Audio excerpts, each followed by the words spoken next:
Ya, Assalamualaikum warahmatullahi wabarakatuh. Selamat pagi, teman-teman dan bapak-bapak, ibu dosen yang hadir di webinar kami Haliatek. Terima kasih atas pendahuluannya oleh Pak Dodi. Ya. Hari ini kami akan membicarakan mengenai data acquisition system, ya, data acquisition system dan pembicaranya saya sendiri.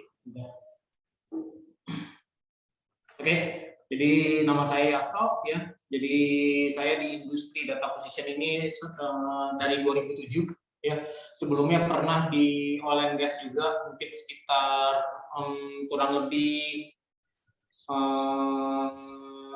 3 sampai 5 tahun. Habis itu pindah ke Indonesia ya di data acquisition ya, seperti itu.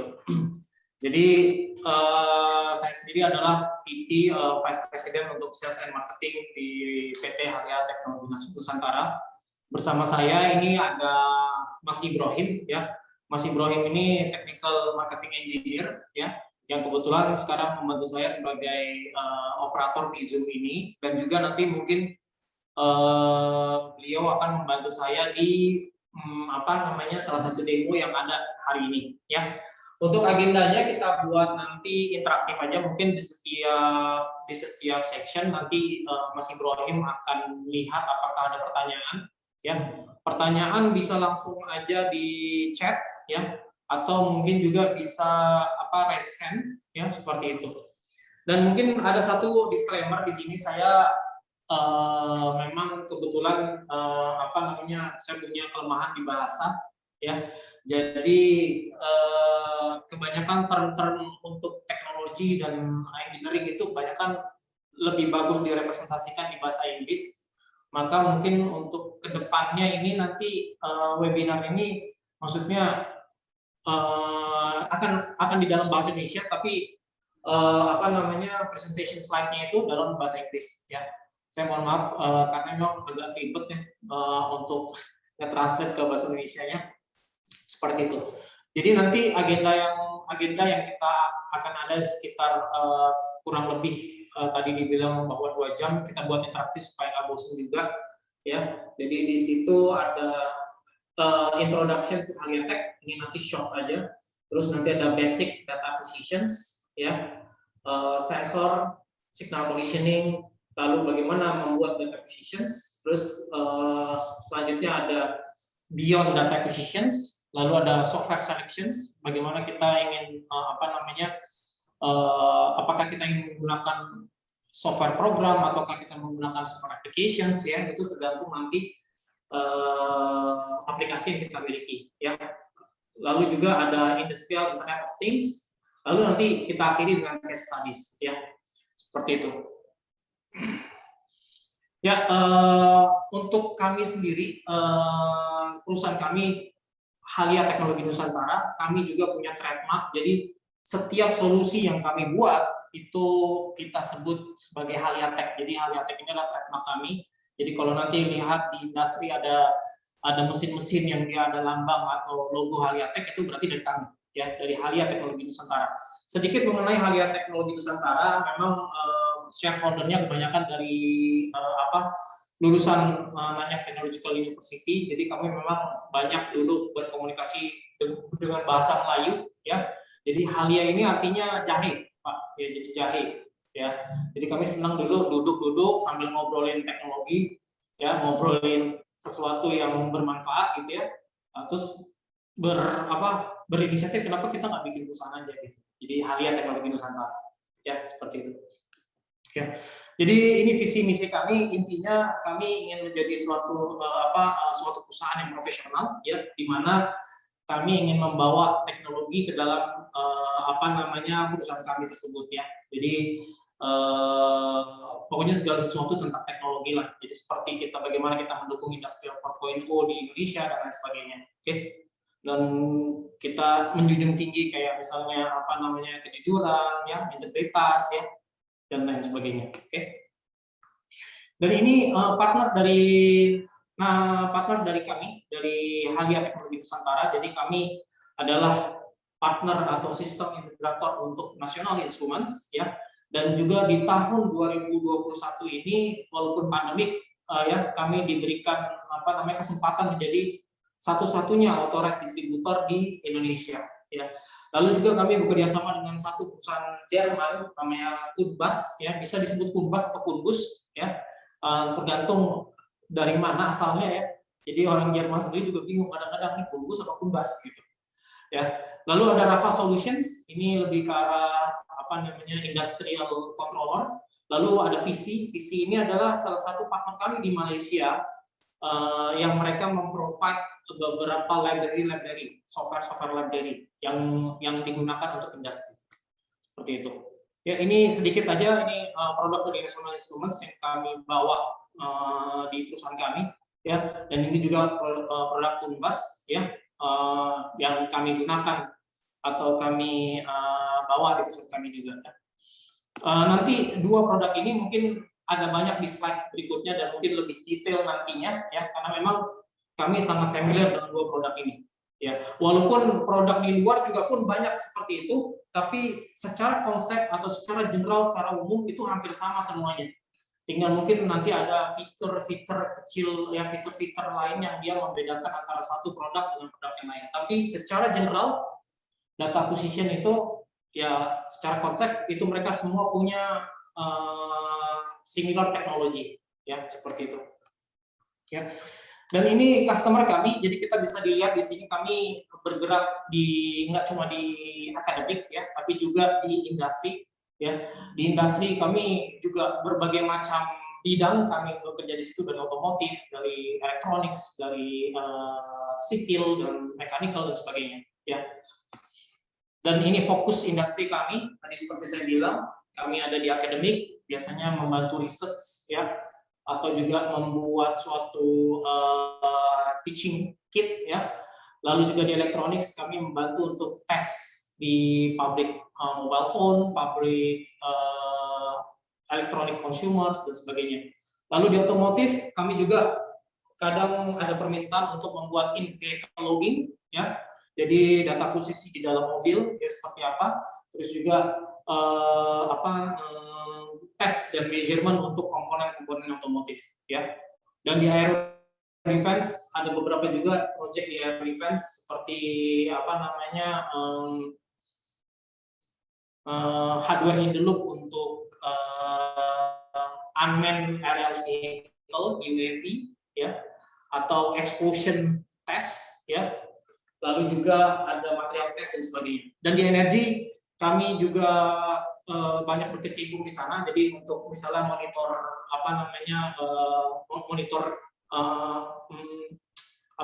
monitor reaktor ya, power reaktor ya, terus power plant ya, dan lain sebagainya. Ya, ini industri fokus di HRT seperti itu. Dan kami juga punya spesifik produk yang memang kami buat dan itu memang merek kami ya. Yang pertama adalah LabVIEW Technical Consultation Training, itu kami provide itu. Lalu juga automated test system, jadi kita membuat test system di pabrik ya, di mana test system itu bisa memvalidasi produk-produk yang diproduksi di dalam suatu pabrik ya.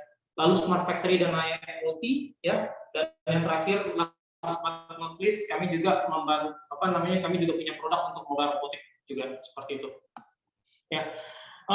Ini kapabilitas dari kami. Jadi kalau misalnya dalam membuat suatu produk itu metode dalam membuat suatu produk itu terjadi adanya desain ya, lalu ada prototyping, lalu ada deploy.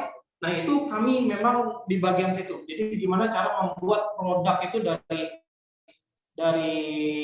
nggak ada menjadi ada ya seperti itu. Nah itu kalau prosesnya dibuat detail itu dari sistem requirement, sistem architecture design, software hardware requirement, software design, software hardware implementation, software integration, software hardware test, system integration test, dan sistem test itu kapabilitas kami di situ ya. Nah, tapi terkadang customer itu dia beda-beda. Biasanya mereka punya sistem requirement sendiri ya, mereka punya software design sendiri. Jadi Haliatek hanya membantu mungkin di sistem tes seperti itu. Jadi dari gambar V-curve ini memperlihatkan kapabilitas dari kami ya, tim kami seperti itu. Dan selain itu, yang membedakan kami dengan sistem integrator yang lainnya, ya kami biasanya memberikan free technical consultations, ya. Jadi kalau misalnya dari rekan-rekan mahasiswa mau nanya tentang apa project untuk skripsi, project untuk project untuk di luar, mungkin ada yang kerja di luar dan sebagainya, ya itu untuk konsultasi itu free dari kami, ya. Lalu untuk technical support kami juga free by phone dan email, dan satu porsi yang mungkin membedakan kami dengan yang lainnya, biasanya kalau kami misalnya develop suatu IoT atau develop data acquisitions, ya kita kasih semua source code-nya ke customer. Jadi customer punya independensi atau dia punya ketidaktergantungan kepada kami gitu ya. Jadi mereka bisa mulai belajar sendiri, dan mungkin mereka bisa bikin mereka punya intellectual property sendiri dengan menggunakan source code dari kami, seperti itu ya. Jadi itu sedikit mengenai Haliatek ya. Nah, sebelum saya masuk ke basic of data acquisitions, mungkin kalau ada pertanyaan, Ibrahim ada? Belum. Oke. Saya lanjut ya, Pak. Kalau misalnya kecepatan kasih tahu aja ya, Pak Dodi, mungkin saya bisa diingatkan. Oke, secara general atau secara mudahnya, komponen of DEX system itu terdiri dari 3, ya. Jadi ada sensor dan signal, lalu ada data acquisition device, lalu ada software untuk memprogram, ya, atau untuk merepresentasikan data tersebut, atau untuk menganalisa data, ya, di situ. Jadi kalau lanjut kita, jadi kalau kita bicara tentang signal atau sensor, ya, signal itu terdiri dari 2, ya, ada digital, ada analog, ya, ada digital, ada analog. Kalau digital itu juga berbagai macam digital. Ada digital yang dia kita sebut sebagai static. Static itu berarti 0, 1 aja. Kadang 0, kadang 1. Jadi dalam waktu lama, dia dalam waktu mungkin ukuran dalam waktu second, dia berubah levelnya. Ya, seperti itu. Tapi juga ada digital waveform. Digital waveform itu seperti yang Anda lihat di screen saya sekarang, ya. Itu jadi bentuknya semacam seperti barisan 01, 01, 01, 01 atau 000 atau 01, 01. Jadi dia punya format tersendiri, ya.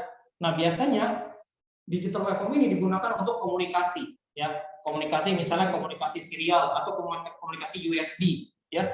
Dia bentuknya ada digital 01, 01, 01 seperti ini. Jadi bentuknya waveform seperti itu, ya. Nah, kalau yang statik tadi, ya tadi seperti tadi alarm, misalnya kita mau setting ruangan studio saya ini, kalau dia di atas 23 derajat, ya, dia akan kirim signal alarm, ya. Atau dia di bawah 23 derajat, dia akan kirim signal ke air conditioning untuk mematikan air conditioning dan sebagainya, ya. Itu statik. Jadi cuma kirim 0, kirim 1, ya, dalam rentang waktu yang lama gitu ya, seperti itu. Nah, kalau waveform dia akan kirim barisan-barisan binari gitu ya. Itu disebut sebagai waveform. Jadi digital ada 2, ada statik, ada waveform atau dinamis, ya. Yang kedua, analog. Nah, analog ini bentuknya juga banyak. Ada yang bentuknya AC, ada DC, ya. AC, ada DC dan sebagainya. Nah, kalau misalnya salah satu bentuk AC yang ada di gambar ini, ya, contohnya misalnya inputan dari power plug di rumah, ya, itu AC 220, ya, itu AC, ya, atau mungkin yang lainnya, ya. Lalu juga yang keduanya adalah DC. DC itu ya dia tidak alternating, ya, tapi dia direct current atau misalnya lebih stabil gitu ya. Jadi itu ada 2, jadi ada AC, ada DC, ya, seperti itu. Nah, ini juga kita perlu tahu 2 signal ini, ya. Oke. Lalu selanjutnya setelah kita mengetahui jenis signal, apakah itu digital, apakah itu analog, selanjutnya adalah sensornya. Apa sih itu sensor? Ya. Jadi sensor atau sebutannya di industri kadang-kadang disebut sebagai transducer, ya. Dia itu sebenarnya merubah physical fenomena menjadi suatu signal yang bisa dibaca oleh data akuisisi atau dibaca oleh komputer, ya seperti itu. Jadi itu yang kita sebut sebagai sensor. Di sini saya punya contohnya ya. Kalau lihat dari video saya, ini sensor apa namanya mikrofon, ya. Jadi dia ini merubah noise atau mikrofon menjadi electrical signal, ya. Jadi ini yang kita sebut sebagai transducer. Nah, electrical signal ini akan dibaca ke salah satu contohnya ini, apa namanya, data akuisisinya seperti ini. Ini yang kita sebut sebagai sensor atau transducer. Nah, macam-macam sensor dan transducer, salah satunya juga ada ini, kelihatan ya di itu. Ini juga sensor temperatur, ya. Jadi ini merubah behavior dari temperatur panas atau dingin, ya, ke electrical atau ke suatu signal yang bisa diukur seperti itu. Nah, ini yang kita sebut sensor atau transducer.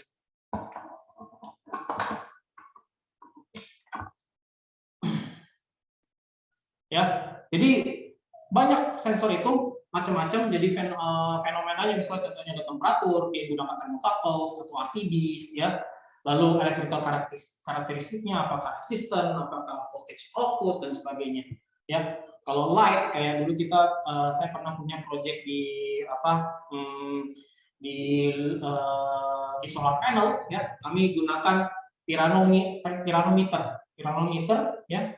Piranometer itu untuk untuk mengecek intensity dari cahaya, ya. Intensity dari cahaya. Dulu kami juga ada project untuk solar panel seperti itu.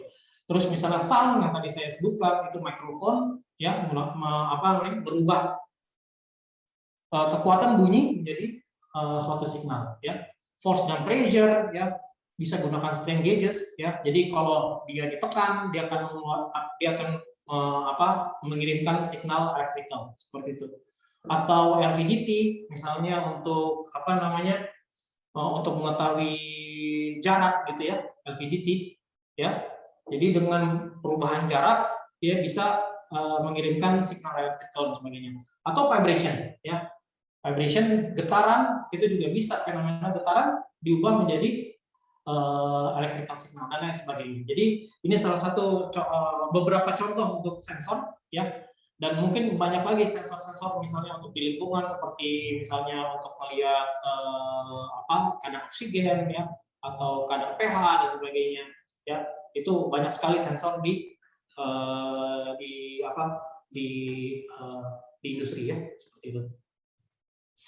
Ya, lalu setelah kita tahu tadi sensor, ya, kita tahu tadi signalnya apa aja, ya.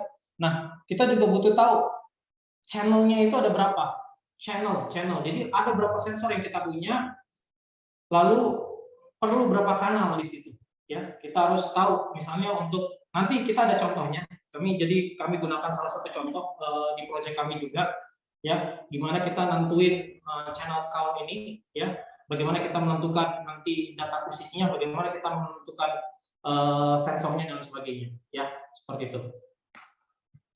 Jadi selama beberapa menit ke depan, ya, saya akan membicarakan satu case studies, yaitu structural health monitoring, ya. Jadi menurut saya ini salah satu case studies kami, ya, yang mungkin sesuai dengan lab-nya Pak Dodi ini, teknik sipil dan lingkungan, ya. Walaupun lingkungannya di sini sedikit, tapi ada lah gitu. Dan kenapa structural health monitoring? Karena, ya, structural health monitoring ini dia itu nggak cuma mengcover static measurement aja. Static measurement itu pengukuran dalam frekuensi yang rendah, pengukuran lambat seperti kayak temperatur yang itu. Nggak cuma itu aja, tapi dia juga ada dynamic dynamic measurement, seperti misalnya untuk melihat beban suatu jembatan, ya, untuk melihat getaran suatu jembatan, apalagi dia nanti diganggu oleh angin dan sebagainya, ya. Jadi saya ambil case studies ini karena kami punya project di Suramadu, ya, di mana di situ nggak hanya static measurement tapi juga dynamic measurement, ya. Contohnya di sini ada beberapa ada beberapa signal yang kami gunakan ya, atau yang kami ingin ambil atau yang kami akan kirim ya. Yang pertama untuk analog output ya, untuk untuk analog input berarti masuk ya. Jadi kita mengambil data dari luar masuk ke dalam sistem kita, itu analog input ya. Ya di sini ya, di sini contohnya misalnya ada beberapa channel voltage yang dia pengukurannya plus minus 10 volt, ada yang 4 sampai 20 mA. Nah, ini kebanyakan sensor-sensor yang menggunakan signal ini adalah sensor LVDT. Buat apa sih LVDT di jembatan? Jadi LVDT ini di jembatan itu untuk melihat crack yang terjadi di jembatan. Jadi kadang-kadang kita pasang LVDT ini misalnya di beam ya, atau di apa namanya itu, ya itulah pokoknya untuk apa patoknya untuk jembatan itu ya, kita pasang di situ untuk melihat crack. Jadi LVDT kita pasang di mana? Kita pasang di dinding ya.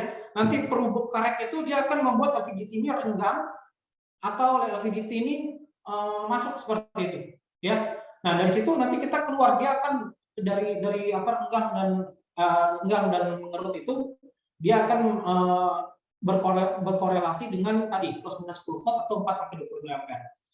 Lalu juga inclinometer. Ya, inclinometer. Nah, inclinometer ini biasanya untuk melihat sudut dari tadi, sudut yang apa namanya pilon. Nah, itu dia pilon. Sudut dari pilon. Jadi pilon itu adalah kalau di jembatan kan ada yang buat nyangga jembatan tuh, ya. Nah, itu juga pilonnya tuh diukur. Kalau dia miring nanti dia ngasih signal juga 10 volt atau 4 sampai 20 mA kayak gitu. Ya. Yang terakhir ada Wager in motion, ini jadi untuk melihat beban jembatan ya selama dia dilewati oleh truk, bus atau mobil dan sebagainya. Dan analog sensor yang lainnya seperti misalnya kita untuk melihat noise ya. Jadi noise dari jembatannya itu seperti itu mengganggu pengguna pejalan atau enggak, seperti apa gitu ya. Lalu astrometer getaran dari jembatan, strain gauges untuk melihat load dari jembatan dan sebagainya, torque sensor untuk melihat kekuatan dari kabel strain-nya ya, kabel yang jembatan atau kabel apa jembatan biasanya ada kabel penopang tuh ya, yang bajak ya, seperti itu. Jadi torque sensor untuk melihat untuk memonitor kekuatan tersebut ya. Lalu juga ada fiber optic sensor. Nah, fiber optic sensor ini kalau tadi yang kita omongin di atas itu semuanya electrical signal. Nah, electrical signal ini dia sangat berpengaruh terhadap elektromagnet, ya, elektromagnet. Jadi biasanya kalau misalnya ada petir atau misalnya ada fenomena noise dari noise electrical ya, dari bumi. Nah, ini semua electrical sensor ini dia terpengaruh, ya, ya. Jadi di sini juga di Suramadu itu dipasang fiber optic sensor. Ya, fiber optic sensor. Nah, fiber optic sensor ini dia kuat terhadap gangguan tadi, kayak misalnya ground loops atau kayak petir ya dan lain sebagainya ya. Dia juga ada beberapa, dan dia enaknya itu cuma fiber optik tuh satu line ya, satu line itu atau satu kabel fiber optik itu bisa untuk banyak sensor. Kalau electrical sensor kan misalnya seperti ini, electrical sensor ya. Ini satu sensor satu channel ya. Ya, satu sensor mikrofon satu channel. Kalau saya punya di situ ada 8 channel noise, berarti saya butuh 8 kanal ini. 8 channel apa? Di sini saya butuh, ini kan cuma 4 channel ya.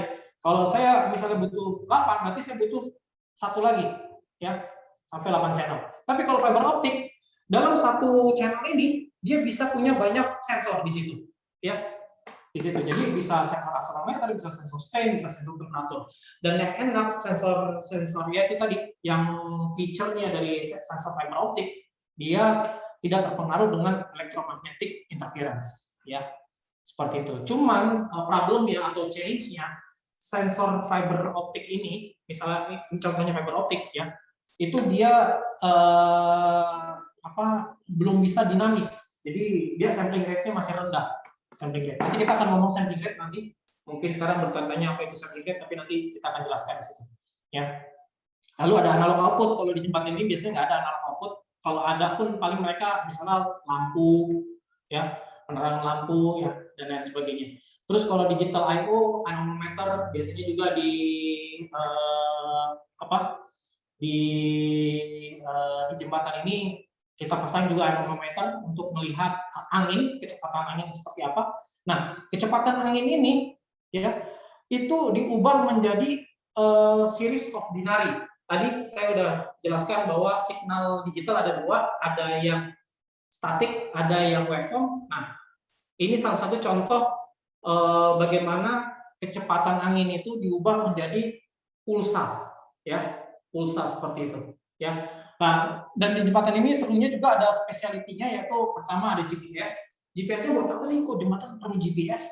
Ya, jadi jembatan Suramadu karena dia lumayan panjang, perubahan displacement dari jembatan Suramadu itu harus dideteksi, walaupun dalam 1 cm. Ya, makanya dipasang GPS yang paling akurat di situ untuk memonitor displacement jembatan tersebut. Ya, lalu kamera, mudah ya, kamera ini biasanya untuk melihat load dari trafficnya. Lalu juga wireless communications. Wireless communications, jadi bagaimana nanti mendistribusikan sistem ini, ya? Apakah mau pakai WiFi, apakah mau pakai radio frekuensi tersendiri, proprietary, atau wireless sensor networks, ya, ataukah pakai apa, ya, seperti itu. Jadi beberapa menit ke depan kita akan ngomong tentang structured health monitoring ini karena apa? Ya karena dia mengcover semua dari yang mudah sampai yang gampang itu semua ada di sini. Structured health monitoring, ya, untuk di data posisi. Ya. Selanjut, tadi kita udah bicara tentang sensor dan signal, ya. Jadi untuk signal conditioning sekarang, jadi tadi kita kesini ya. Sekarang kita bicarakan tentang signal conditioning ya, masuk ke data acquisitions. Oke. Jadi tadi apa sih maksudnya signal conditioning?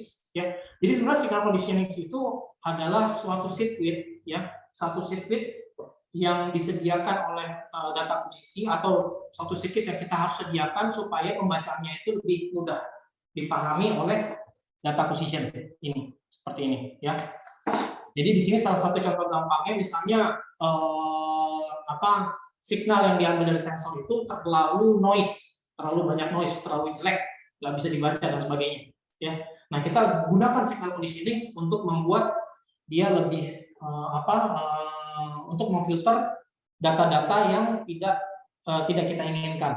Atau misalnya mau mengamplifikasi signalnya. Contohnya ya, noise ini ya.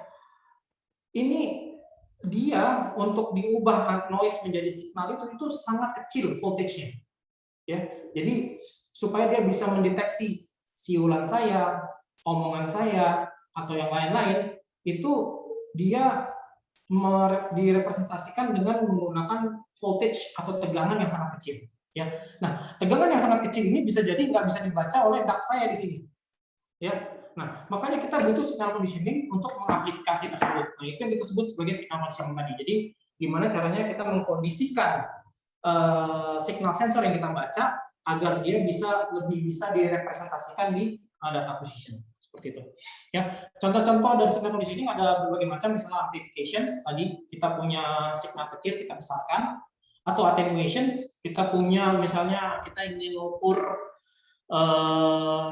mengukur voltase dari listrik ya, listrik yang di jalannya, mungkin yang high voltage gitu ya, 2200 volt misalnya, ya. Tapi kita ingin mengukur menggunakan plus minus 10 volt, maka kita perlu penurunan, attenuation, penurunan. Lalu juga ada filtering, ada isolation dan sebagainya. Jadi itu yang kita sebut sebagai signal conditioning. Ya. Contoh-contoh lain seperti RTD ya. RTD ini ya dia itu menggunakan current excitation signal conditioning-nya ya. Jadi nanti ada signal conditioning-nya di dalam sini ya. Dia untuk merubah supaya bisa dibaca oleh data acquisitions ya. Lalu juga ada strain gauge ya. Strain gauge biasanya dia pakai bridge configuration ya.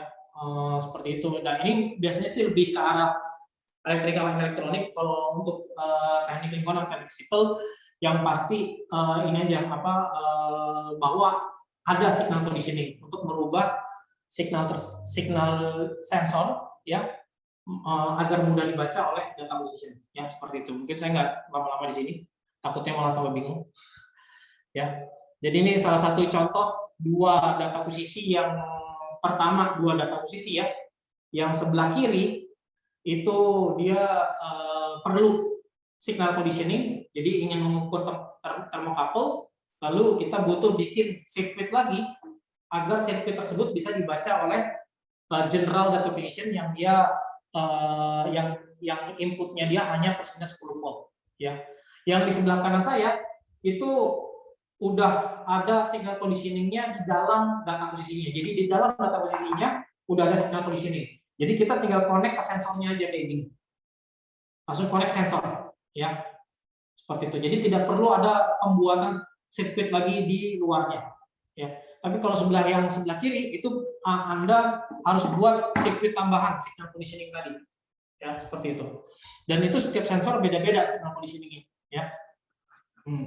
Jadi di sini ada dua tipe data posisi. Yang satu pertama built-in signal conditioning, yang satunya adalah yang sebelah kiri, dia tidak ada signal conditioning. Mana yang lebih mahal?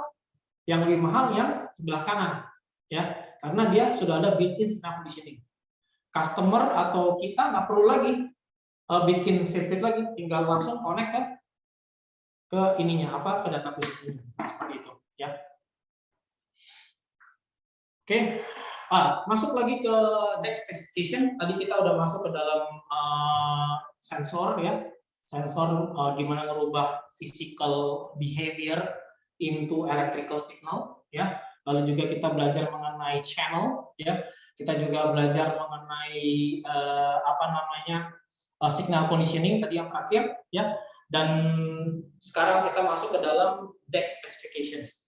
Ya, jadi setiap data posisi ini, ya, setiap data posisi ini dia punya spesifikasi. Nah, spesifikasi ini sebenarnya banyak, tapi untuk saat ini karena kita belajar tentang basic DEX, Anda hanya perlu 3 ini aja, 3 ini untuk menentukan untuk menentukan apakah physical behavior itu, ya, physical behavior tadi yang kita ingin ambil datanya seperti temperatur, vibrasi ya, itu bisa direpresentasikan di komputer kita. Maka kita butuh 3 spek ini. 3 spek ini ya. Untuk 3 spek ini untuk di data posisi ya. Yang pertama adalah presisi, resolusi ya. Yang kedua adalah range dari signal amplitude-nya. Yang ketiga adalah signal frekuensi. Ya, nanti satu-satu kita akan jelaskan di sini. Dan menurut saya ini penting untuk dipahami nggak cuma di electrical dan elektronik ya, tapi juga untuk di mechanical dan untuk di teknik sipil karena pada waktu kita melakukan pengukuran kita harus tahu bahwa pengukuran yang kita ukur itu benar datanya ya. Dengan cara ya ini kita harus tahu bagaimana kita menentukan resolusi, gimana kita menentukan range, gimana kita menentukan rate ya, seperti itu. Nanti saya kasih kasus-kasusnya. Ya, pertama resolusi ya. Ada pertanyaan dulu kan? Ya. Dari Octavian. Oke. Octavian pertanyaannya itu, apakah dalam satu rangkaian diperlukan mikrokontroler seperti Arduino dalam membaca data dari suatu fenomena dan fenomena tersebut langsung dapat dibaca oleh signal conditioning. Jadi Arvin bertanya, kalau pakai Arduino kita membaca physical measurement seperti itu, apakah perlu signal conditioning lagi? Oke, itu pertanyaan yang bagus ya. Jadi tergantung, tadi seperti saya bilang tergantung. Misalnya kita punya, kita balik lagi ke sini ya. Oke, anggap aja ini Arduino ya. Kita punya 2 jenis tipe. Yang pertama tipe general ya. General itu misalnya yang saya sebut general atau umum biasanya plus minus 10 volt ya. Plus minus 10 volt ya. Yang kedua ini udah spesifik. Jadi signal conditioning-nya sudah ada di dalam ya. Kalau kita ingin mengukur temperatur RTD, RTD seperti ini temperatur, ya, atau anggap aja ini ya RTD ya, RTD.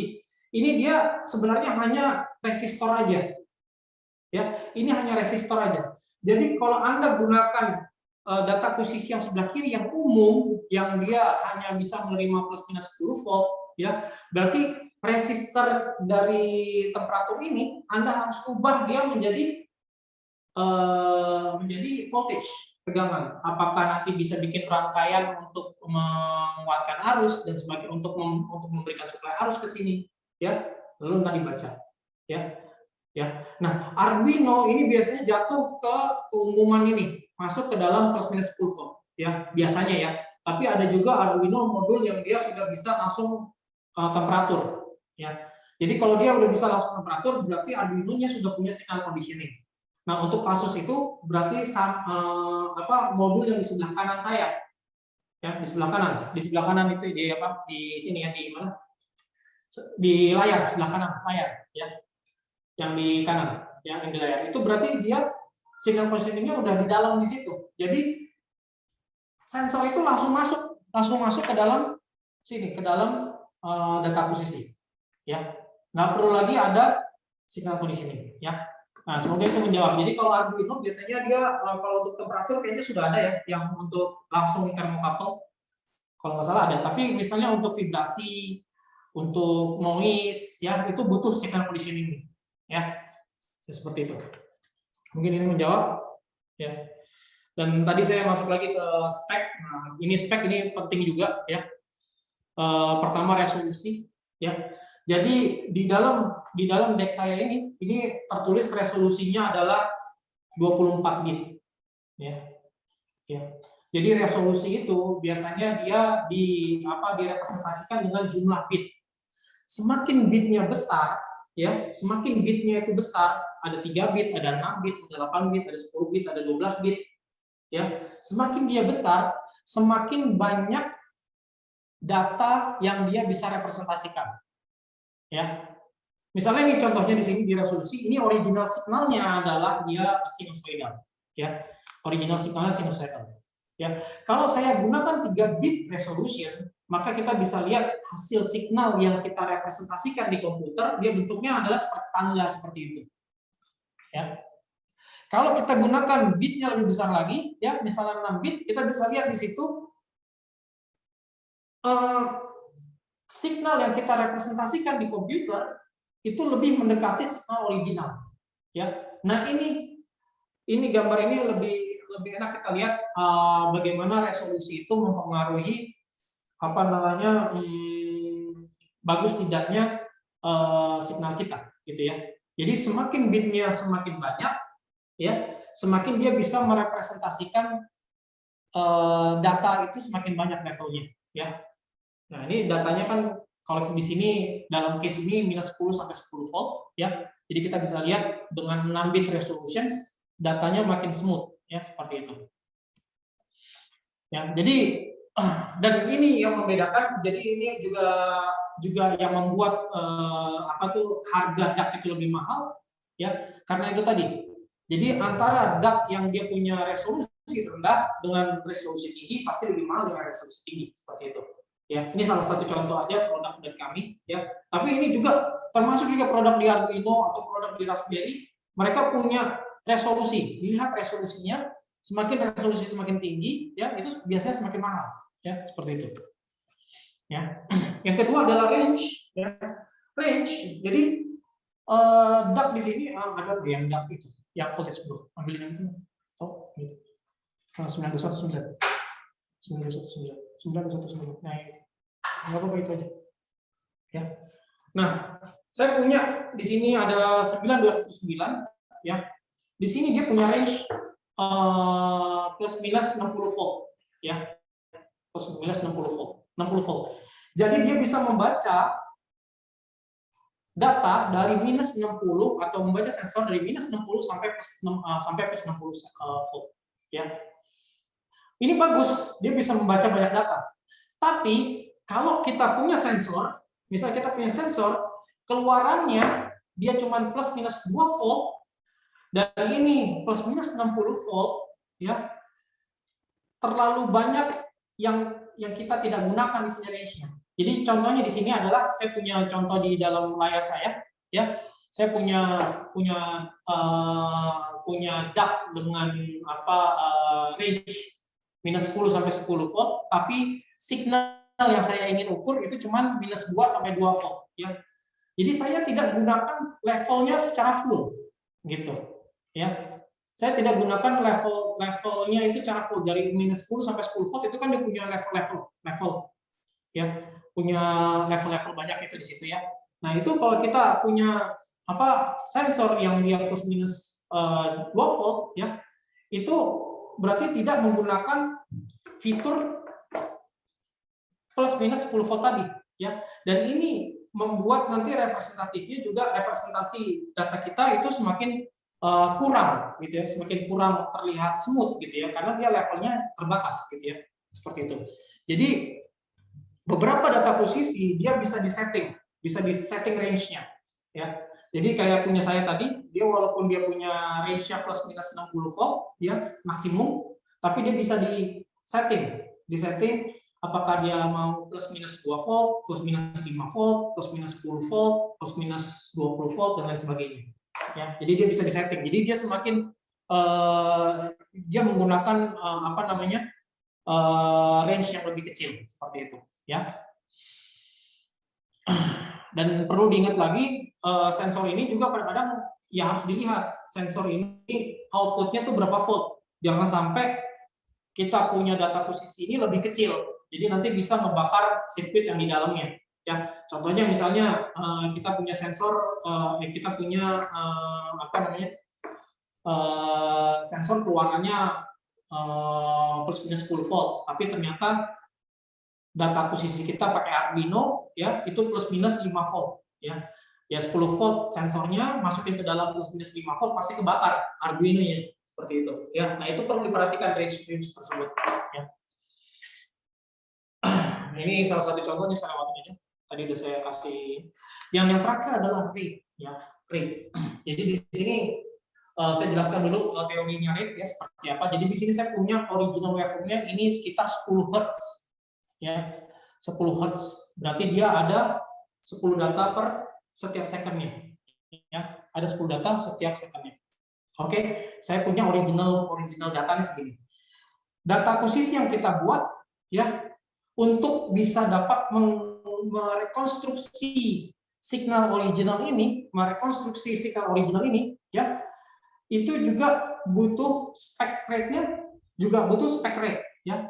Berapa spec rate-nya, ya, seperti itu, kita lihat, ya, seperti ini. Misalnya kalau saya sampling data original itu, ya, dengan 11 Hz, ya. Jadi dia lebih cepat daripada original data. Kita bisa lihat data yang saya rekonstruksi yang berwarna merah itu tidak sama seperti originalnya, ya, tidak sama seperti originalnya, ya. Jadi 11 Hz ini sampling rate dari sini 11 Hz itu kurang, ya, seperti itu, ya. Lalu kalau kita buat dia supaya 25 Hz, ya, 25 Hz, jadi lebih cepat kita ngambil datanya 25 Hz, jadi poinnya, titiknya lebih banyak. Kita bisa lihat bentuk dari signal kita, bentuknya seperti shortwave, ya, shortwave, ya, seperti itu.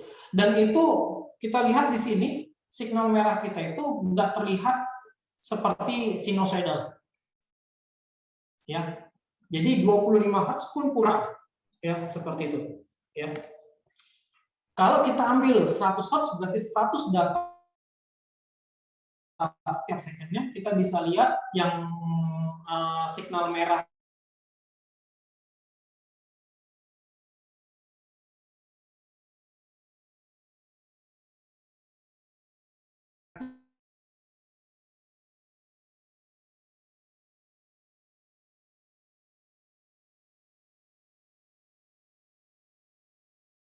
Halo, Pak. Halo. Oke. Halo. Ya, sudah. Tadi sampai mana tadi? Berhentinya di mana? Stuck-nya di mana? Sampai kita mau ngambil shape of waveform. Oke. Jadi ini tadi mungkin saya ulang lagi ya. Jadi ini original signalnya tadi 10 Hz. Sekarang sampling rate yang saya ambil itu 100 Hz. Berarti saya ambil data posisi ini mengambil data itu sekitar 100 data per second. Ya, kita bisa lihat di sini rekonstruksi signal yang kita buat, yang merah itu, warna merah itu, dia mendekati signal original. Ya, oke. Jadi kita bisa lihat sampling rate yang kita punya ini adalah 10 kali dari original signal. Kenapa sih kita butuh ini? Ya tadi untuk supaya kita bisa merekonstruksi signal itu di dalam komputer kita. Ya, jadi kita butuh sampling rate ini lebih cepat daripada original waveformnya. Seberapa cepat? 1 kali tadi kita lihat tidak terrekonstruksi dengan benar. Ya, 2 kali terrekonstruksi secara frekuensinya, tapi tidak bentuknya. Ya, yang ketiga ini dengan 100 Hz baru dia terrekonstruksi dengan benar. Ya, seperti itu. Ya. Nah, ini di mana dipakainya? Ya, contohnya misalnya gini, saya punya apa namanya mikrofon, ya, mikrofon untuk supaya dia bisa mengambil data measurement, misalnya data measurement dari suara saya kan sekitar 20 suara manusia berapa? 20 kHz ya. Ya, 20 kHz ya. Kalau saya sampling rate-nya dengan 10 kHz, suara saya nggak akan keambil. Ya. Jadi, rate data posisi saya harus 2 kali, minimal itu harus 2 kali dari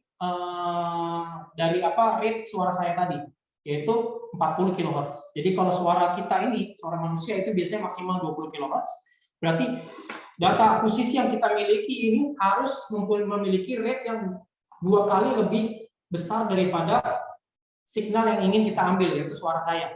Ya, berarti sekitar 40 kHz. Ya, seperti itu.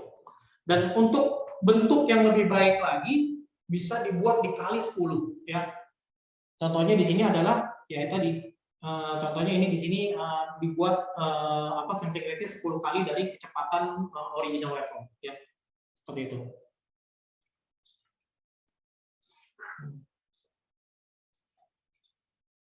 Ya, jadi cepat aja.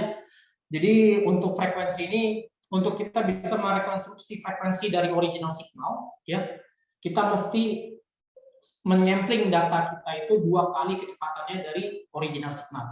Tapi kalau kita ingin membuat shape-nya atau bentuknya itu seperti original signal, maka kita biasanya menyampling itu sekitar 5 sampai 10, lebih cepat daripada original signal, seperti itu ya. Nah, ini perlu diketahui tadi untuk resolusi, range, dan juga rate ya. Oke, lalu juga ada simultan sampling ya. Ini juga yang membedakan biasanya ya, simultan sampling ini ada sampling ini ada 2, ada multiplexing, ada simultan sampling ya. Jadi kalau contohnya misalnya kayak kita punya di sini ya. Oke, nggak apa-apa. Ini aja contohnya kalau multiplex sampling ya, di sini ada 4 channel. Ya, di sini ada 4 channel. Nah, 4 channel ini akan bermuara di satu data akuisisi atau satu sirkuit. Bermuara di satu sirkuit ADC, ya. Itu datanya dari setiap channel per channel itu dia bergantian diambil. Jadi dari channel 0, channel 1, channel 2, channel 3 itu digantian ambil datanya. Nah, kalau simultan dia satu channel dia punya ADC tersendiri, ya. Jadi semuanya tuh berbarengan diambilnya, di grab berbarengan, ya. Contohnya untuk apa sih? Misalnya ya untuk vibration. Kita nggak bisa untuk mengukur suatu vibration dalam suatu beam, ya, ya. Di situ kita harus mengukur vibrasi itu secara bersamaan, apakah di tengah, di kiri, di kanan, atau yang lainnya. Itu harus diukur secara bersamaan, ya, seperti itu. Tapi secara bersamaan ya, makanya kita butuh simultan sampling tadi, ya. Temperatur juga gitu. Apabila temperatur ruangan ini kita ingin ukur semua dari sudut kanan, atas, bawah, ya, itu harus diambil berbarengan. Karena satu parameter di tempat yang satu dengan satu parameter yang di tempat yang lain itu saling mempengaruhi. Nah, itu di situ di kondisi tersebut kita butuh simultan sampling, ya. Tapi kalau multiplex sampling biasanya untuk yang kita nggak butuh yang apa namanya pengukuran secara bersama. Contohnya apa ya, kayak environment gitu ya. Biasanya dia pakai multiplexing. Kalau environment ya, environment misalnya kayak mengukur oksigen, mengukur nitrogen dan sebagainya, karena dia speednya juga lambat, apa reaksi kimia juga lambat. Nah itu biasanya nggak perlu yang simultaneous sampling. Tapi kalau tadi kayak semacam vibration ataupun temperatur, nah itu kebanyakan butuh simultaneous sampling ya. Oke, jadi tadi step 1 kita udah mempelajari gimana mempelajari bagaimana kita memilih signal, ya, kita memilih channel, kita memilih modul ya. Di step 2 tadi kita juga melihat bagaimana spek dari data posisi kita ya, supaya dia bisa merekonstruksi signal yang ada di dunia luar ya. Seperti itu di step 2. Jadi udah lumayan banyak. Ada pertanyaan lagi mungkin di sini di poin ini? Belum ada, Pak. Belum ada ya. Oke. Jadi nextnya setelah kita membicarakan apa namanya sensor ini ya, kita sudah membicarakan sensor ya. Lalu kita membicarakan channel ya. Kita juga membicarakan spek dari data posisi ya. Selanjutnya adalah apa namanya teknologi yang kita akan gunakan ya, teknologi yang kita akan gunakan. Contohnya di sini misalnya kelihatan ya, di sini ada saya punya data position.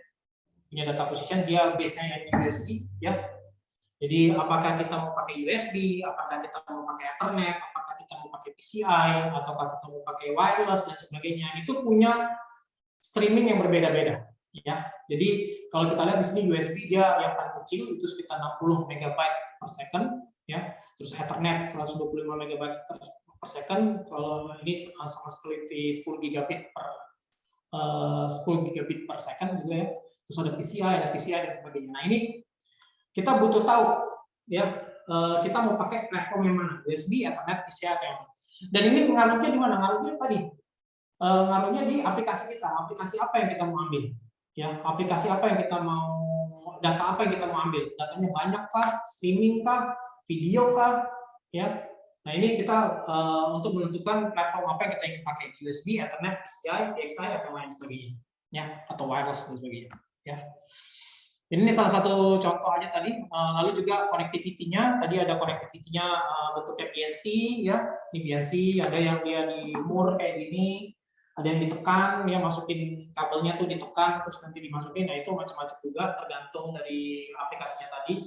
Jadi salah satu contoh yang membedakan aplikasi yang bisa membuat beda itu adalah misalnya ini. Kalau kita di suatu tempat yang dia nggak ada perubahan tempat yang dia stabil, nggak gerak gitu ya, misalnya kayak di lab ya, biasanya untuk gunakan yang screw type itu oke ya. Tapi kalau kita ingin melakukan pengukuran di dalam mobil, di dalam pesawat ya, sesuatu yang bergerak ya, itu lebih bagus yang dia bentuknya ada pairnya. Ya, jadi pairnya itu dia akan meredam meredam vibrasinya seperti itu. Karena kalau screw type ya, kalau dia ditaruh di tempat sesuatu yang sering bergetar, itu screw-nya lama-lama bisa loose. Ya, seperti itu. Jadi ini ngaruh juga ya di aplikasi kita nanti seperti apa. Ya. Lalu juga modularity. Modularity ini maksudnya expandable apa enggak ya. Kalau misalnya kita lihat aplikasi kita misalnya di lingkungan, ya itu nggak butuh penambahan modul, ya beli aja, maksudnya cari aja data posisi yang dia udah fix jumlah input outputnya, ya. Tapi misalnya kayak di jembatan kayak saya tadi, ya kadang di jembatan ini nggak seluruhnya, misalnya sensornya tuh selalu bertambah dari waktu ke waktu. Yang tadinya mungkin kita nggak perlu lihat korosi, ternyata besi-besinya udah ada korosi, ya. Nah itu perlu diukur korosinya seperti apa, tambahin lagi sensornya, ya. Terus vibrasi yang tadi mungkin vibrasi yang ada suatu tempat di jembatan kita tidak lihat vibrasinya, karena semakin berjalannya waktu, vibrasinya sudah besar, kita perlu mengukur juga di situ. Berarti kita tambah sensor vibrasi. Ya, jadi ini kita perlu lihat data akuisisi yang kita pilih di awal project, kita mau yang mana? Apakah fix dia jumlah I/O-nya, ataukah kita bisa cari yang modular seperti ini? Ya, dimana kalau kita misalnya perlu measurement yang lain, kita tinggal tambahkan. Ya, seperti itu. Jadi ini juga butuh modularity, ini juga butuh dilihat juga pada waktu kita membuat suatu project data akuisisi. Ya, lalu juga environment-nya, apakah environment-nya di lab, ataukah nanti di irigasi, ataukah di sawah, ataukah di jembatan dan sebagainya, ini juga perlu dilihat juga ya. Ada beberapa customer kami ya yang dia maunya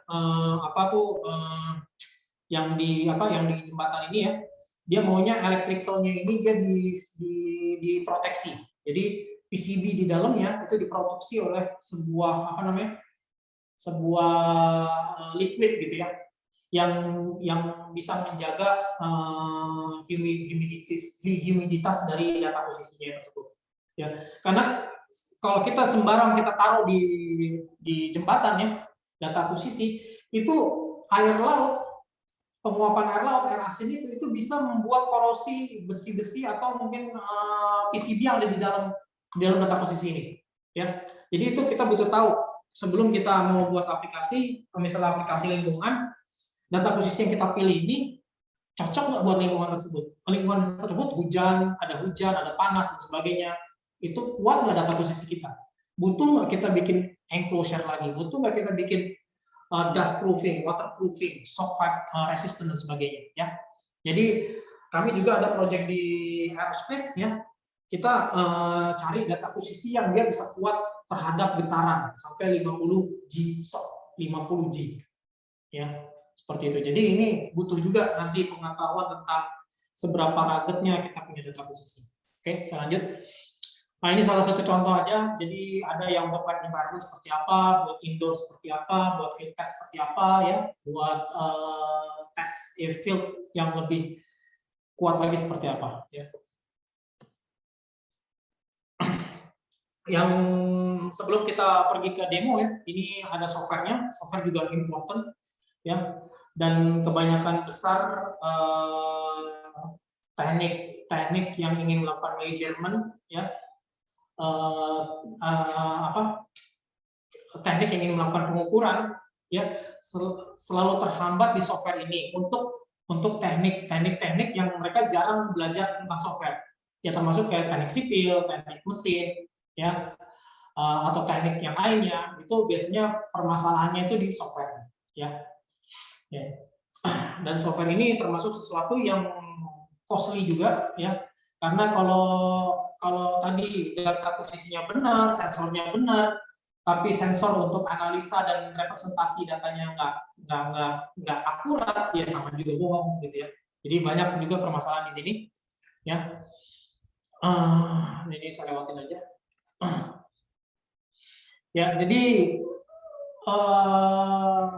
dan software ini kenapa dia penting? Karena cost yang terjadi dalam suatu pengukuran itu kebanyakan paling besar itu adalah di software, ya, di software. Ya, hardware dan software price mungkin murah 36%, tapi development softwarenya, ya, itu mungkin bisa mencapai lebih dari 64%. Ya, gimana? Oke. Ada pertanyaan lagi Pak dari Octavian Wahyu. Jadi pertanyaannya, saya masih belum paham fungsi dari USB, Ethernet, PCI, dan PCIe sebagai apa? Apakah USB, PCI, dan PCIe ini pengertiannya sama seperti SSD pada memori komputer seperti itu? Oke, itu pertanyaan bagus. Itu tadi yang nanya sama ya kayak sebelumnya? Beda? Namanya sama-sama Octavian. Nggak ada yang main namanya. Oke. Mungkin tadi kecepatan ya. Jadi kan tadi kita udah bicara tentang, saya ulangin, lihat video saya ya. Kita udah bicara tentang sensor, ya. Kita udah bicara tentang signal conditioning. Habis itu kita udah bicara tentang data acquisition. Ya, sekarang kita belajar gimana data acquisition ini mengirim data ke komputer, ya, seperti itu. Ya, jadi gimana caranya? Ya, bisa dari USB, ya, USB seperti ini, atau bisa dari wireless, nih kayak yang saya punya di sini dipakai wireless, atau mungkin bisa pakai Ethernet, ya. Nah ini kita perlu tahu kita mau pakai yang mana, ya. Atau bisa tadi pakai PCI atau PCIe, ya. PCI itu salah satu ini juga apa namanya platform atau bus, ya. Gimana dia bisa mentransfer data dari data acquisition ke komputer, ya. Nah itu tergantung. Kalau kalian misalnya tadi mungkin saya balik lagi ke sini,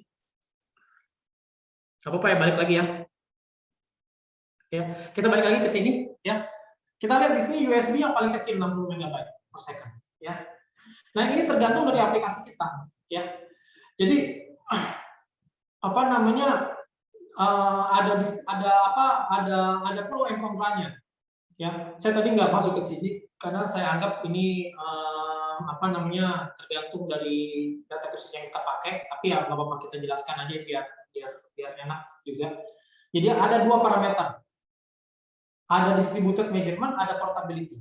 USB oke, ya, oke untuk sangat bagus untuk portability. Kita bisa bawa kemana-mana, ya.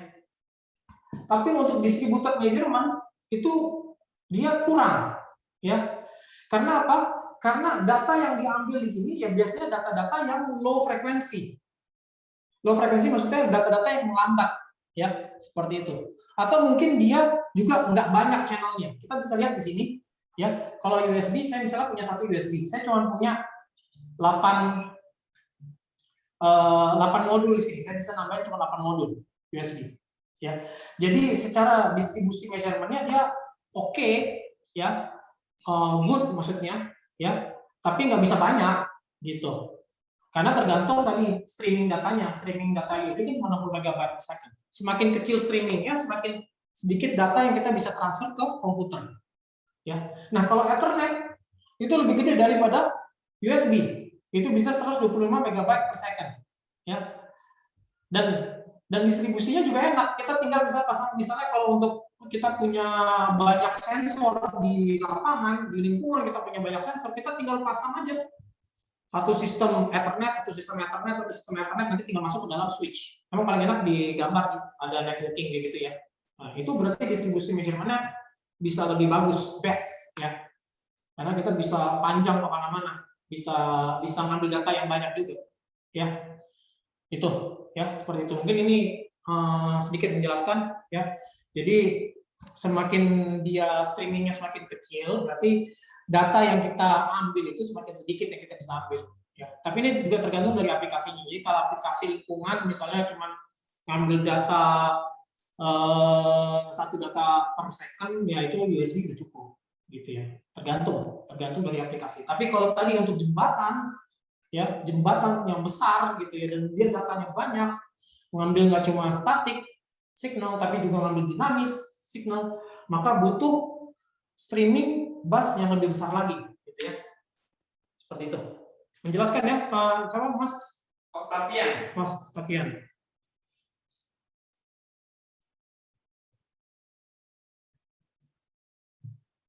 Ya. Nah, untuk software ini juga macam-macam software, ya. Jadi bisa software untuk programming ada macam-macam. Ada software, ada application software, ada programming language, ya. Nah, application software itu maksudnya apa? Jadi softwarenya udah jadi, kita nggak perlu lagi programming, software udah jadi, udah tinggal monitoring, ya. Nah, yang satunya programming, kita masih butuh memprogram, yaitu bisa pakai ANSYS, bisa pakai Python, bisa pakai MATLAB, bisa pakai Visual Studio, bisa pakai Measurement Studio, ya. Seperti itu. Jadi ini software yang kita gunakan untuk pengambilan data, ya, bisa macam-macam, ya. Untuk Haliatek sendiri, karena kami National Instruments distributor, jadi kami pakai LabVIEW, ya, dan juga kita pakai Python, ya. Dua ini yang kita pakai, ya, dua pakai ini. Kalau MATLAB kita juga pakai, tapi itu case by case, ya. C juga kita pakai juga, tapi juga case by case. Jadi tim kami di Haliatek kebanyakan pakai Levy atau pakai Python, ya seperti itu.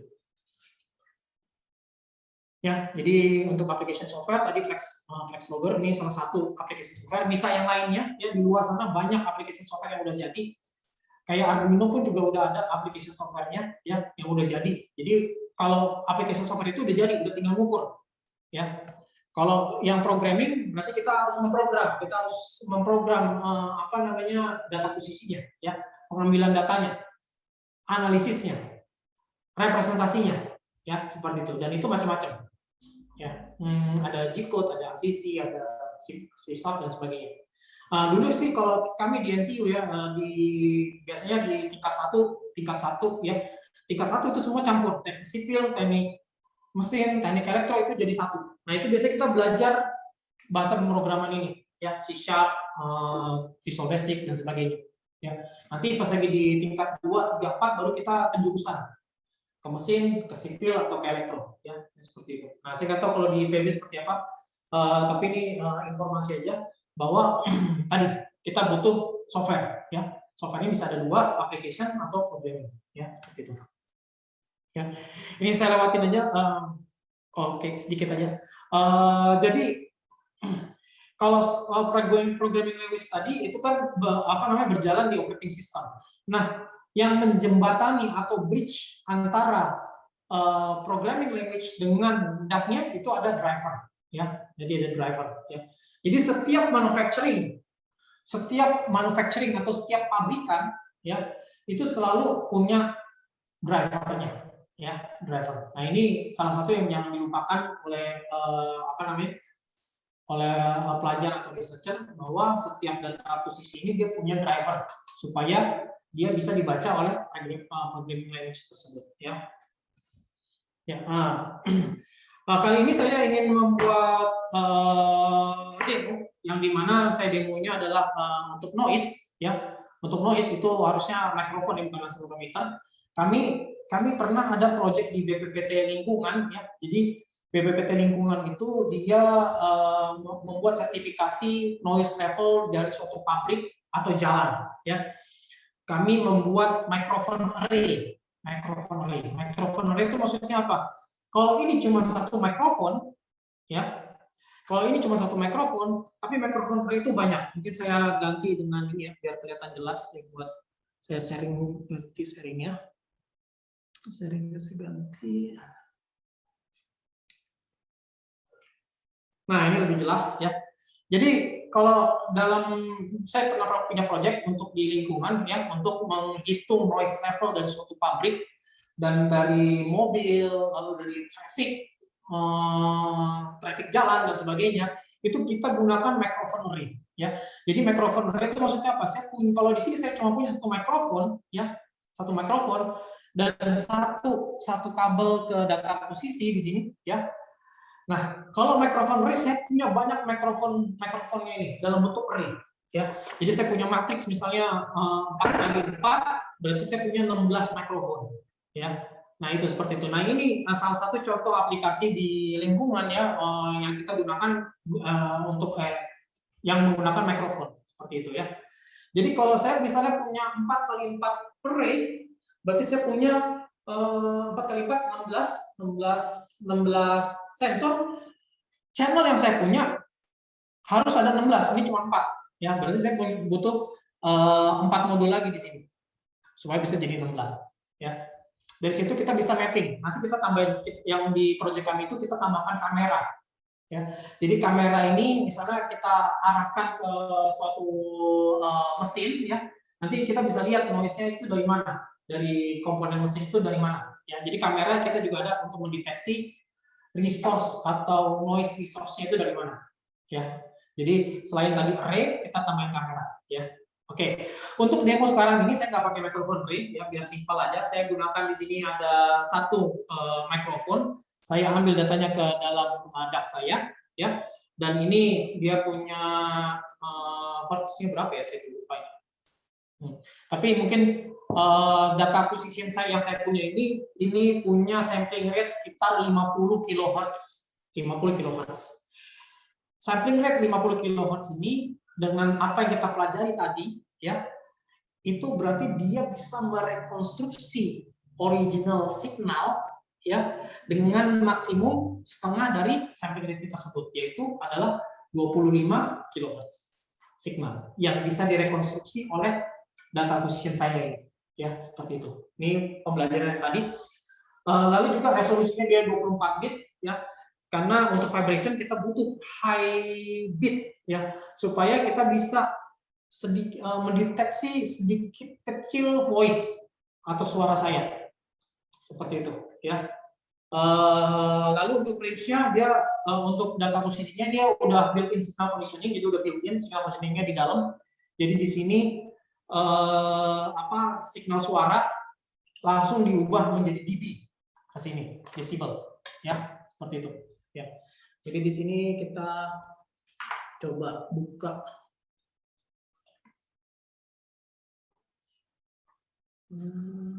Ya, di sini ada. Saya gunakan live view, ya. Ctrl T, ya. Jadi ini live view, ya. Belum di share screen. Oh, share screen. Oh ya, lupa share screen. Ini video bagi ya. Share screen. Nah, ini anaknya kalau ada operator. Ya. Jadi ini bentuk live view, ya. Di sini saya sebelah kiri saya di sini ada front panel, ini user interface-nya berada, dan di sini ada block diagram, ya. Jadi enaknya pakai live view ini dia sistemnya adalah graphical, ya, dia graphical programming tools, ya. Programmingnya menggunakan graphical, ya. Lalu juga dia sangat industrial, ya, bisa dipakai di akademik, bisa dipakai di industri, ya. Dan itu tadi dia gunakan graphical. Perlu diketahui saya punya customer orang akuntansi ngerjain project di Bio Farma, ya, proses membuat vaksin, ya, itu orang akuntansi. Jadi kalau Anda minimal Anda orang teknik, Anda punya logik, Anda punya bisa berpikir logika dan sebagainya, itu udah cukup, itu udah bisa untuk mendevelop programming di LabVIEW, ya. Nah, customer saya untuk orang-orang mekanikal, orang sipil itu banyak sekali. Malah mereka dengan adanya LabVIEW ini mereka sangat terbantu sekali dalam membuat suatu project, ya, seperti itu. Nah, di sini saya ingin membuat project tadi microphone noise measurement. Ya, di sini saya punya ada waveform graph, ya. Nah, kalau kita right click di sini, ya, ini semua user interface kita ada di sini, ya. Ada numeric, ada gauge, ada meter dan sebagainya, ya, dan sebagainya, ada thermometer dan sebagainya. Lalu juga ada DCS modul, ada pipa, ya, dan sebagainya. Kalau ini belum cukup, Anda juga bisa buat sendiri, atau mungkin juga bisa pergi ke tools.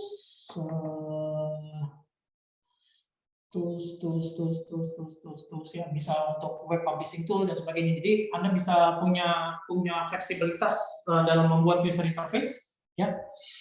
Di sini saya punya waveform graph, ya. Lalu saya right click jadi setiap saya meletakkan suatu objek di dalam front panel, ada objek lain di dalam block diagram, ya. Jadi bentuknya icon di sini, ya. Dan di sini saya bisa tambahkan misalnya untuk stop button untuk menyetop nanti program saya. Ya, saya tambahin ke plus besar dia. Jauh nih kalau di sini. Ya, super besar itu stopnya. Saya punya stop di sini, ya.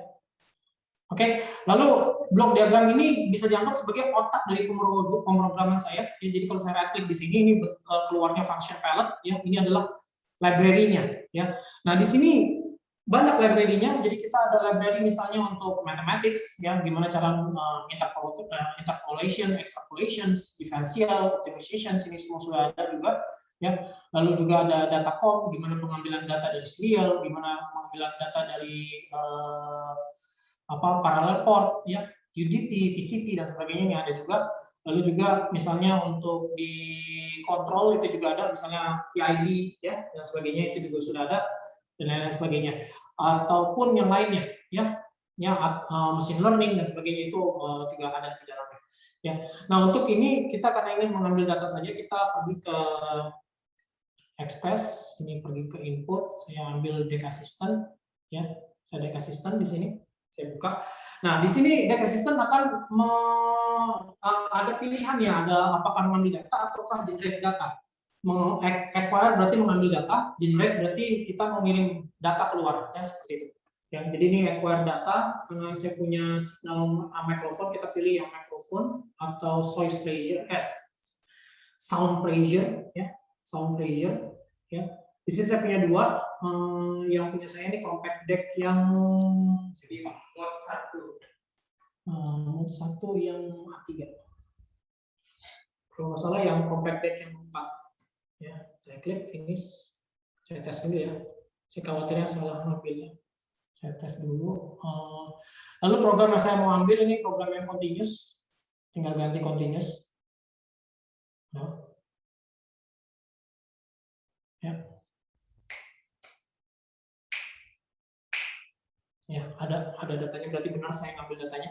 Ya, nah ini yang perlu dicamkan di sini. Di sini ada rate-nya. Rate-nya itu saya ambil 25 kHz, ya. Sample storage-nya 25,6 kilosampler, ya. Berarti untuk mengambil sampel ini saya butuh 1 second, ya. Jadi dalam 1 second itu ada 25.000 sampel, ya, yang saya ambil. Oke, ini saya oke. Ya, di sini.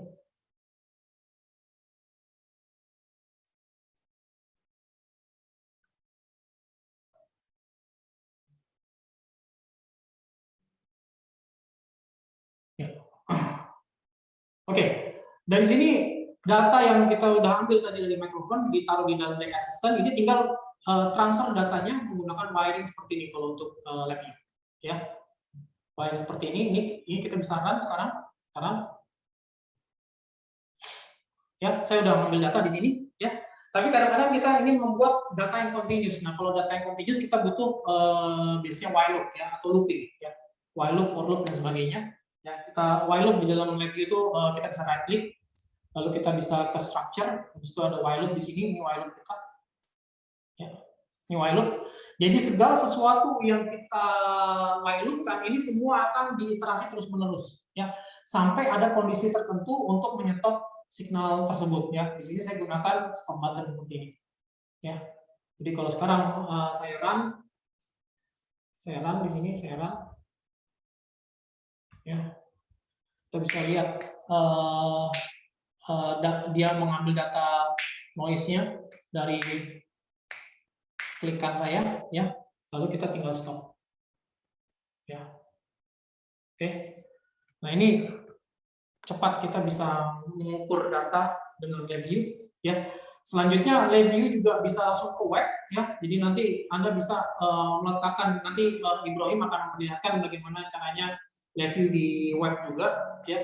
Dan tadi seperti saya bilang bahwa LabVIEW ini nggak cuma untuk mengambil data, tapi untuk merepresentasikan data juga. Di sini juga misalnya kita butuh misalnya untuk signal analisis. Nah, signal analisis di sini ada spectral analisis, ya, ada FFT, ada amplitude atau level, kita bisa ambil RMS-nya, ya, ada kita bisa buat limit, statistik, ya, dan sebagainya. Jadi udah ada semua di sini. Oke, jadi ini sedikit mengenai data positions di LabVIEW, ya. Tadi hanya untuk wrap up apa yang kita pelajarin, ya. Yang pertama bagaimana kita menentukan sensor, bagaimana kita menentukan channel, bagaimana kita menentukan platform, ya, bagaimana kita menentukan software, ya, seperti itu. Waktunya tinggal 15 menit, Pak. Oke. Langsung demo ke nanti dulu. Ya, kita balik lagi di sini. Kita buat cepat aja building deck tadi, ya. Tadi seperti saya bilang, case yang kita pakai adalah di sini adalah untuk structural health monitoring, ya. Nah, ini tadi saya juga wrap up juga data-data apa aja yang kita pakai atau sensor-sensor apa aja yang kita pakai di structural health monitoring ini, ya. Terus biasanya pertanyaan berikutnya, tadi kita udah belajar ini juga, ya, precision, signal amplitude, signal frekuensi, ya. Biasanya pertanyaan-pertanyaan berikutnya busnya apa yang kita gunakan, yaitu tadi tergantung mau pakai USB, ataukah mau pakai PCI, mau pakai Ethernet, ataukah mau pakai wireless, yaitu tergantung dari application-nya. Ya. Terus gimana kita ambil measurement-nya? Apakah di lab, apakah di luar, atau gimana? Nah itu semua mempengaruhi. Ya. Lalu juga komunikasinya seperti apa? Apakah kita mau pakai wireless, mau pakai modem, ataukah mau pakai LoRaWAN, ya? Bisa atau wireless sensor network dan sebagainya, itu juga termasuk juga di dalamnya, ya. Jadi ada beberapa questions tadi, ya kita bisa tahu platform mana yang kita mau pakai, ya, seperti itu. Ya, terus tadi kita udah juga melihatkan bagaimana software programming itu seperti apa, menggunakan review atau menggunakan C++ atau Python dan sebagainya. Ya. Next-nya untuk IoT, ini cepat aja, ya, sebelum kita masuk ke dalam apa demonya Ibrahim. Jadi untuk Industrial Internet of Things itu sebenarnya kita tadi sebelumnya kita sudah membicarakan bagian sensor. Lalu kita membicarakan mengenai operational technology OT, ya. Nah, untuk pergi ke Industrial Internet of Things ini butuh pergi ke IT-nya. Apakah kita mau simpan di cloud, apakah kita mau simpan di premise server atau dan sebagainya. Nah, ini ada edge-nya di sini. Edge-nya ini adalah sebagai pintu antara data acquisition yang kita punya ke informasi luar, ya. Itu kita mau pakai apa, ya. Nah, banyak manufacturing yang membuat sistem open communications, ada MQTT, ada Modbus, ada apa namanya Profibus, ada hard communication, CAN open, ya, Ethercat dan sebagainya. Ini banyak sekali, ya. Dan juga banyak juga manufacturing atau apa namanya provider cloud di sana, ya. Apakah dari AWS, Amazon Web Services, Google, Amazon, ya,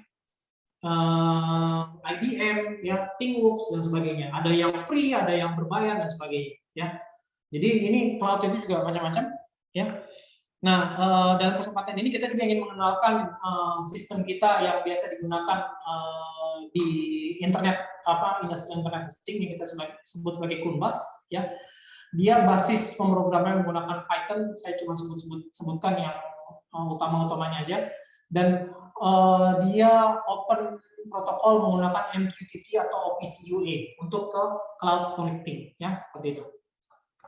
Ya, lalu di sini juga dia punya ada core-nya yaitu otaknya, lalu juga punya input output-nya, ya, seperti itu. Ada gateway-nya juga, ya, untuk network yang lain dan sebagainya, ya. Oke, jadi ini gateway, gimana dia menyambungkan antara suatu sistem A dengan sistem yang B, ya, atau sistem yang lain, yang menggunakan gateway ini. Ya, dan kali ini Ibrahim akan menjelaskan gimana kita melakukan environment monitoring menggunakan temperatur. Saat ini cuma temperatur, lalu kita baca di webnya Haliatek seperti itu menggunakan LabVIEW NXG. Ini menggunakan LabVIEW NXG, ya, untuk di webnya. Silakan Ibrahim. Oke, sudah. Thank you Pak Esrop. Ada sedikit masalah audio. Oke, mungkin Pak Esrop bisa istirahat dulu. Ya, duduk dulu. Dari tadi cukup lama bicara tentang data akuisisi, sinyal conditioning, sampai beberapa bus untuk data akuisisi. Nah, saya sini mungkin sedikit aja karena mengingat waktunya juga sudah tidak banyak. Jadi saya mungkin sistem overview sedikit dulu. Jadi saya di sini punya device saya, data akuisisi tadi. Yang di sini saya mempunyai core-nya atau otaknya seperti Pak Yasro bilang. Dan di sini saya mempunyai modul-modulnya. Ada modul untuk analog input output dan untuk digital input output seperti itu.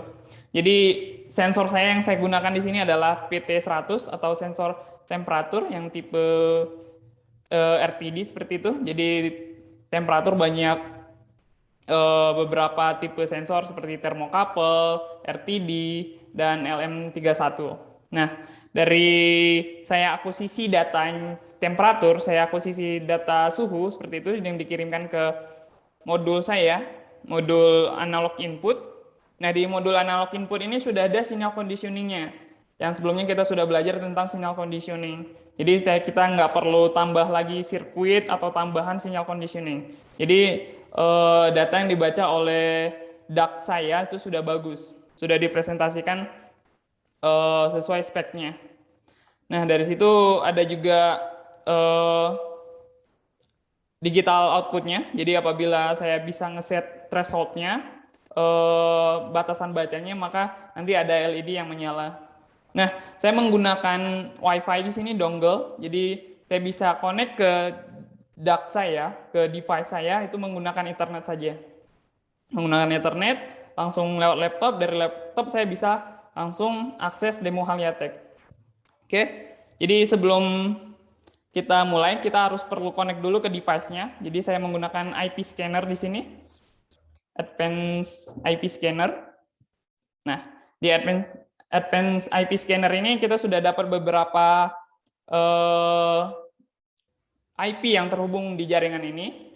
Kita bisa lihat di sini, pertama adalah API Core Login. Jadi kita sudah tahu IP-nya, kita bisa connect ke device saya menggunakan putih. Nah, kita menggunakan koneksi SSH, jadi langsung kita copy atau kita tulis saja, kita tulis IP-nya gitu, 8100. Nah, di port 22, kita langsung open. Nah, saya otomatis langsung dibawa ke menu login dari putihnya. Saya login as Pi, passwordnya Raspberry. Nah, di sini saya sudah login, saya sudah bisa program langsung DAC saya. Jadi saya koneksi ke device saya, program ke device saya itu fully wireless seperti itu. Jadi saya tidak perlu ada wire-wire lagi. Jadi saya bisa program device saya dari jarak jauh, bisa dari rumah seperti itu. Sudoku. Nah, di sini saya sudah bisa program, saya sudah punya beberapa program data akuisisi di sini, LS seperti ini. Nah, sebelum kita lanjut ke programnya, mungkin saya akan perkenalkan dulu untuk Revolution Pi-nya. Nah, setelah kita coba connect tadi berhasil ke Revolution Pi-nya atau Kunbas seperti itu, kita bisa langsung ke IP-nya. Nah, ini IP yang sama seperti tadi. Kita bisa langsung login juga. Ini menggunakan admin, passwordnya admin juga. Kita login. Nah, di sini kita bisa konfigurasi semua modul-modul dan base untuk DAC-nya. Jadi kita mau pakai sinyal conditioning apa, kita mau pakai modul digital, input analog seperti itu bisa di sini. Kita bisa langsung start Victory. Nah, di sini coba dia initialize. Jadi dia web based, jadi teman-teman nggak perlu install aplikasi lagi, bayar aplikasi lagi, tidak perlu. Jadi cukup drag and drop di sini. Jadi di sini sudah ada semua, ada dari base device-nya. Jadi base device itu ada core, ada connect, ada compact seperti itu. Kebetulan saya menggunakan core hari ini. Dan ada gateway device. Gateway device itu seperti protokolnya komunikasi, specialty seperti itu. Dan ada I/O device-nya juga. I/O device tadi seperti dijelaskan oleh Pak Yasrop, ada digital, ada analog. Itu tergantung aplikasi yang kita butuhkan. Ada juga di sini beberapa virtual device. Jadi kalau teman-teman masih belum punya DAQ-nya, device-nya seperti DAQ device, teman-teman bisa mensimulasikan dulu. Oke, saya sudah configure di sini, tapi yang perlu diperhatikan adalah urutannya harus sama. Jadi urutan yang kita configure di websitenya sama dengan realnya seperti itu. Jadi coba saya buat drag and drop, saya contohkan satu. Saya butuh misalnya digital output seperti itu ya. Digital output. Nah, saya klik, saya drop saya di sini. Nah, ketika saya drop di sini langsung otomatis untuk initialize. Nah, dari initialize itu saya bisa configure di sini. Saya mau outputnya berapa, saya mau memakai channel yang berapa. Sama seperti itu yang analog juga. Oke. Nah, lanjut karena sudah semakin dekat waktunya ya. Oke, langsung kita coba program, kita run programnya. Saya run programnya Python 3 test 2 PG. Jadi saya menggunakan pemrograman Python di sini. Sebelumnya Pak Yasrop sudah menjelaskan pemrograman menggunakan LabVIEW. Di sini yang sangat simpel juga, komen-komennya base juga. Oke. Data kita sudah terbaca seperti itu 23 dan kita bisa langsung akses di website. Teman-teman bisa juga ikut akses di website seperti itu, demo Haliatek. Nah, di sini nanti akan ditampilkan 23 seperti itu. Jadi yang dibaca oleh sensor saya dan ditampilkan di website, teman-teman bisa akses juga dari HP-nya, bisa dari laptop, itu sama. Mungkin Pak Esrop bisa dibantu untuk itu, Pak, masukkan ke air hangat yang itu. Udah nggak hangat lagi ya. Oke, nah itu turun ya. Jadi ada penurunan sini 22, di sini ada juga penurunan 22. Nah, threshold-nya itu saya bisa atur di sini. Kalau saya buat 21, saya submit, maka dia akan merah seperti itu. Jadi ada alarm, ada emergency gitu. Oke, mungkin itu aja. Cukup simpel. Jadi teman-teman bisa kembangkan aplikasi web-based seperti ini dan bisa diakses dari rumah. Oke, saya kembalikan mungkin ke Pak Esrop ya, karena waktunya sudah cukup mepet juga. Ya, thank you. Ya, tadi Ibrahim sudah menjelaskan demonya ya, dan itu kalau saya ingin menjelaskan juga bahwa tambahan tadi ya, web yang kita buat itu menggunakan LiveView juga. Jadi LiveView tadi bisa digunakan untuk pemrograman di PC dan juga bisa di server dan juga bisa di web seperti itu. Ya. Lalu beberapa juga customer kami ya yang menggunakan Kunbas ini untuk untuk di greenhouse ya, ini salah satunya yaitu PT PLC Direct Benelux ya, dia menggunakan Kunbas juga ya. Ini salah satu user case kami IoT greenhouse ya. Lalu tadi yang seperti saya bilang bahwa jembatan Suramadu ini juga customer kami ya, untuk memonitor jembatan yang menghubungkan antara Surabaya dan Madura. Ya. Lalu what's next? Ya, jadi mungkin nanti ke depannya kalau misalnya ada waktu ya, kita bisa ada waktu dan ada tempat ya, mungkin kita bisa juga membicarakan atau diskusi dengan apa itu artificial intelligence. Karena tadi kita sudah ngomong tentang operation technology, lalu information technology. Ya, kurang sepertinya kalau kita nggak ngomongin tentang machine learning atau artificial intelligence di industrial Internet of Things. Nah, ini nanti mungkin ke depannya kalau misalnya ada waktu dan di lain kesempatan. Untuk Q&A mungkin yang terakhir Pak dari IPB atau dari Pak Dodi, silakan, kami persilakan.